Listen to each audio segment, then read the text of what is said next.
የጤና ባለሙያው ስለሚከፈለው ክፍያ ስላለው ምሬት ሁሉ የሚያወራው ነገር እሱ እኛ መሮናል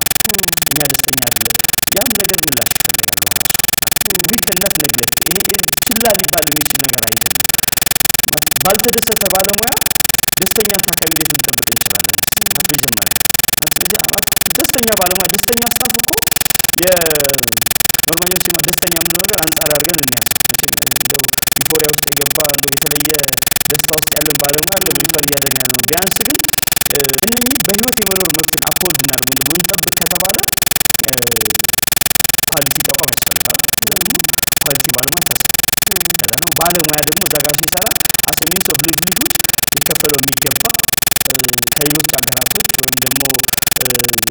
አገሪቷ እንዳላት አቅም ሁኔታ ባላንስ አድርጎ ተጠንቶ ባላንስ የሆነ ነገር ደግሞ ቢኖር ያ ነገር ሞር ባለሙያውን ኮንሺየስ አድርጎ በስራው ላይ ደስተኛ ስራ እንዲሰራ ግን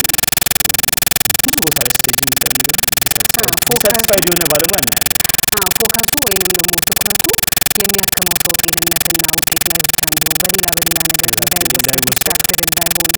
ስለሚያደርግ ማለት ያው ብቸኛ ምክንያት ላይሆን ይችላል ለሕክምና ስህተት ወይም ለሚፈጠሩ ችግሮች ግን ደግሞ የራሱ